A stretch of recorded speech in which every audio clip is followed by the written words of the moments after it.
सकल मंगल कारकाय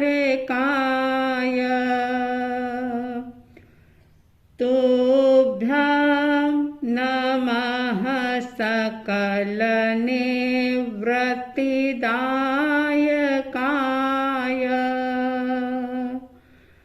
तुभ्यं नमः सकल कर्म विनाशकाय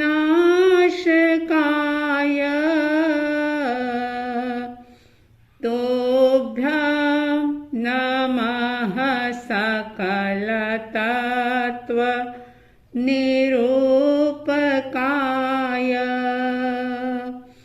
तुभ्यं नमः सकल तत्व निरूपकाय।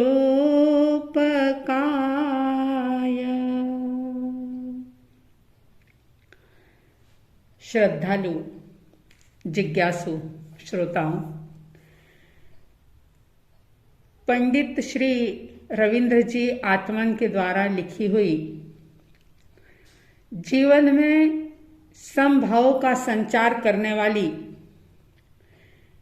या यूं कह दूं कि जीवन जीने की कला को सिखाने वाली, कर्मों के बंधन से बचाने वाली, क्लेश और द्वेष और संताप से मुक्त करने वाली ऐसी समता षोडशी की बात पिछले काफी दिनों से आप सुन रहे हैं। अगर आप लोगों ने गौर किया हो, ध्यान दिया हो, तो ये महसूस किया होगा कि ये समता षोडशी का एक एक शब्द हमारी जीवन की दिशा को बदलने वाला, गलत रास्ते से सही रास्ते पर ले जाने वाला एक एक शब्द अगर जीवन में उतर जाए तो सचमुच जीने का अंदाज ही कुछ बदल जाए और जीने का असली मजा आ जाए। छठी गाथा चल रही है जिसमें कहा था पंडित जी ने, पर द्रव्यों का दोष न देखो, क्रोध अग्नि में नहीं जलो, नहीं चाहो अनुरूप प्रवर्तन, भेद ज्ञान ध्रुव दृष्टि धरो, समता रस का पान करो, अनुभव रस का पान करो, शांत रहो, शांत रहो, सहज सदा ही शांत रहो, शांत रहो, शांत रहो, सहज सदा ही शांत रहो। इस गाथा में सबसे पहले ये कह दिया कि पर द्रव्यों का दोष न देखो, यानी अपनी दोष दृष्टि को दूर करो, किसी की भी गलती दोष बुराई मत देखो। दूसरी बात कह दी कि क्रोध की अग्नि में मत जलो, क्रोध के जहर को मत पियो। इन दोनों पदों की, इन दोनों चरण की चर्चा बहुत लंबी हो चुकी है। आइए आज हम तीसरे चरण की बात करते हैं। तीसरे चरण के अंदर ये कह दिया, नहीं चाहो अनुरूप प्रवर्तन, मत चाहो। चाहत हर इंसान के अंदर होती है। हर इंसान कुछ न कुछ चाहता रहता है, लेकिन ज्ञानीजन कहते हैं कि मत चाहो। क्या मत चाहो? तो कह दिया अनुरूप प्रवर्तन। अनुरूप प्रवर्तन का मतलब ये होता है कि जैसा मैं चाहूं वैसा ही काम हो, मेरे ही तरीके सलीके से सब चलता रहे, जैसा मैं कहूं वैसा ही हो, मेरे जैसा ही आचरण सब करते रहें, ऐसी भावना मत लाओ। मत चाहो कि मेरे अनुरूप ही प्रवृत्ति हो। और इस बात को अगर आप गहराई से देखेंगे तो पता लगेगा कि अधिकांश क्लेश, कलह, झगड़े, दूरियां इसलिए बढ़ती है, इसलिए झगड़े, द्वेष, क्लेश होते हैं। फिर चाहे वह घर गृहस्थी हो, समाज हो, राष्ट्र हो, चाहे देश हो, हर जगह झगड़े का मूल कारण ये होता है कि व्यक्ति ये चाहता है कि मैं जैसा कहूं वैसा काम हो, मैं जिस तरीके से चाहूं उसी तरीके से कार्य हो। यानी मालिक चाहता है कि नौकर मेरे तरीके से चले, पिता चाहता है कि जैसी शैली बिजनेस की मेरी है वैसी ही बच्चों की रहे। माँ ये चाहती है कि बहू बिल्कुल मेरे तरीके से, मेरे संस्कारों में ढल जाए। और जब ये अनुरूप प्रवर्तन की भावना होती है कि मेरी तरह कार्य किया जाए, जैसा मैं सोचूं, मैं चाहूं, मैं करूं, इस तरीके से ही कार्य संपन्न होना चाहिए। जब ये भावना व्यक्ति के मन में आती है तो वहीं से विग्रह पैदा होना शुरू हो जाता है, वहीं से कलह शुरू हो जाता है। और वो इसलिए होता है कि हर जीव के कर्म अलग अलग हैं, हर जीव के अपने संस्कार अलग हैं। चाहे एक ही पिता के दो संतान हैं, पिता चाहे एक ही हो, लेकिन उनके दोनों के कर्म संस्कार जो हैं वो अलग अलग हैं। चाहत के अनुरूप तो कोई बन ही नहीं सकता। हाँ, ये कोई एक संयोग हो सकता है कि व्यक्ति ने चाहा, जैसा उसने चाहा वैसा कार्य संपन्न हो गया। ये कोई कभी उसकी पुण्यवानी हो, कोई ऐसा होने का संयोग ही हो तो वो हो सकता है।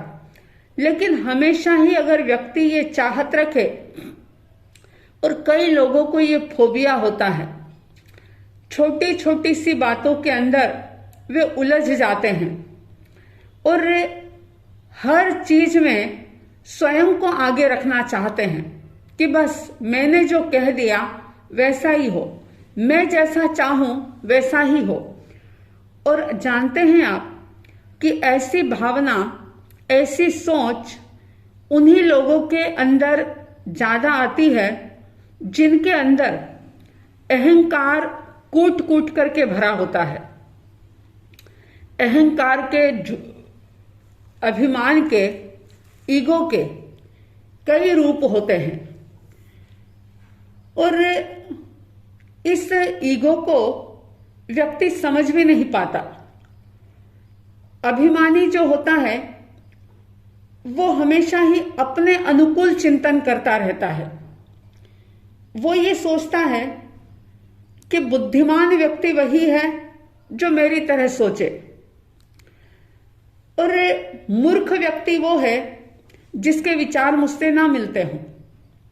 अब ये तो कोई डेफिनेशन नहीं होती बुद्धिमान या मूर्ख की, लेकिन अहंकार जो होता है वो व्यक्ति को इस प्रकार से सोचने के लिए मजबूर कर देता है। आदर्श भी वो उसी को मानता है कि जिस पर मैं चल रहा हूं वही आदर्श है, वही सही राह है, और उसी के ऊपर सारे लोग चलते रहे। जबकि तीर्थंकर जैसे तीर्थंकरों ने भी ये कह दिया कि जम संयम तम समायर। आप अगर ध्यान देंगे, तीर्थंकरों के इतिहास को जानेंगे, पढ़ेंगे, सुनेंगे, तो आपको पता चलेगा कि कोई भी तीर्थंकर किसी भी प्रकार का किसी के भी ऊपर प्रेशर नहीं बनाते। धर्म देशना भी देते हैं तो वे ये नहीं कहते कि तुमको श्रावक व्रत लेना ही पड़ेंगे या तुम्हें साधु बनना ही होगा। वे तो पुण्य का, पाप का, आश्रव का, संवर का, धर्म का, मोक्ष का सारे ही मार्ग दिखा देते हैं और ये बता देते हैं कि देखो ये राह जो है वो दुखों से भरी हुई है और ये रास्ता जो है वो आनंद देने वाला है। बस इतना ही कहते हैं और फिर कह देते हैं कि जम सेयम तम समायर। जैसा तुम्हें श्रेष्ठ लगे अपनी प्रज्ञा से, अपनी बुद्धि से सोचो, जो तुम्हें श्रेष्ठ लगे उसका तुम आचरण करो। वे किसी भी प्रकार से कोई दबाव नहीं बनाते कि तुम्हें ये करना ही होगा। और उन्हीं भगवान के अनुयायी, उन्हीं भगवान के जयकारे लगाने वाले हम लोग जो बात बात में, चाहे सहयोगी से, चाहे परिवार में, चाहे समाज में, अपने ही अनुसार प्रवर्तन हो, प्रवृत्ति हो, जैसा मैं चाहूं वैसा ही कार्य हो, ऐसा अनुरूप प्रवर्तन की भावना को रख करके व्यक्ति कितने सारे कलह को, झगड़ों को जन्म दे देता है। विचार करें, अगर हम भी इस तरह से बन जाएं कि चाहे अनुयायी हो, भक्त हो, परिवार हो, बच्चे हो, रिश्तेदार हो, कोई भी क्यों न हो, अगर हम उन्हें श्रेष्ठ मार्ग दिखा दें और फिर उनके ऊपर छोड़ दें जिम्मेदारी कि तुम्हें जैसा ठीक लगे वैसा करो, मेरा अनुभव तो ये कहता है कि अगर इस कार्य को इस तरीके से करोगे तो ठीक रहेगा। और ऐसा करके अगर स्वयं अपने आप को अलग हटा लें तो आप सोचो कितने सारे टेंशन खत्म हो सकते हैं। लेकिन नहीं होता है ऐसा। हर व्यक्ति अपने अनुरूप प्रवृत्ति चाहता है और हाँ, खुद से जितनी उम्मीद नहीं करता उतनी उम्मीदें वो दूसरों से करता है। चाहे खुद का तो शरीर भी उसके कहने में ना हो, लेकिन दूसरा हर बंदा मेरी बात माने, मैं जिस तरीके से चाहूं, जब चाहूं, जैसे चाहूं वैसे ही मैं कार्य करवाऊं, वैसी ही शैली से कार्य हो, ऐसी सोच इंसान को चिंतित बना देती है, शोकाकुल बना देती है। क्योंकि जरूरी नहीं होता कि जैसा आप चाहते हैं वैसी ही प्रवृत्ति सामने वाला करे, वैसी ही शैली से सामने वाला काम करे, ऐसा नहीं होता। इसलिए ज्ञानी जन कह रहे हैं, नहीं चाहो अनुरूप प्रवर्तन, भेद ज्ञान ध्रुव दृष्टि धरो। अनुरूप यानी अपने ही अनुकूल या अपनी चाहत के अनुसार कोई दूसरा चले, इस प्रकार की सोच मत रखो। इस समता षोडशी की ये खासियत है, ये विशेषता है कि इसके अंदर क्या नहीं करना और क्या करना, दोनों तरह की बातें बताई है। अब इस गाथा को ही आप देखो, इसमें 3 चरण में ये बात कह दी कि पर द्रव्यों का दोष मत देखो। दूसरी बात कह दी, क्रोध की अग्नि में मत जलो। और तीसरी बात कह दी कि अपने अनुरूप प्रवृत्ति सामने वाला करे, इस प्रकार की सोच मत रखो। मेरे अनुसार ही, मेरे ख्यालों के हिसाब से ही दूसरा व्यक्ति चले, ऐसी सोच जो है वो आपको दुखी बनाएगी, इसलिए ऐसा मत सोचो। और चौथे चरण में कह दिया, भेद ज्ञान ध्रुव दृष्टि धरो। क्या होता है ये भेद ज्ञान? क्या होता है ध्रुव तत्व, जिसकी बात हम बाद में करेंगे। आज सिर्फ इतना ही देखना है कि कब कब कैसे हम दूसरों से अपने अनुसार कार्य करवाने की भावना से अपने अहंकार को पोषित करते हुए अंत में दुखी होते हैं, क्योंकि जरूरी नहीं होता कि जैसा आप चाहते हो वैसा ही हमेशा होता रहे। इसलिए अनुरूप प्रवर्तन मत चाहो। सबके भीतर में ये जागृति आए और वे अपने ईगो पर चोट करते हुए अहंकार को दूर करने का प्रयास करें। ऐसी साध्वी द्वय की तरफ से हार्दिक हार्दिक शुभ मंगल भावनाओं के साथ जय प्रभु महावीर, जय गुरु आनंद।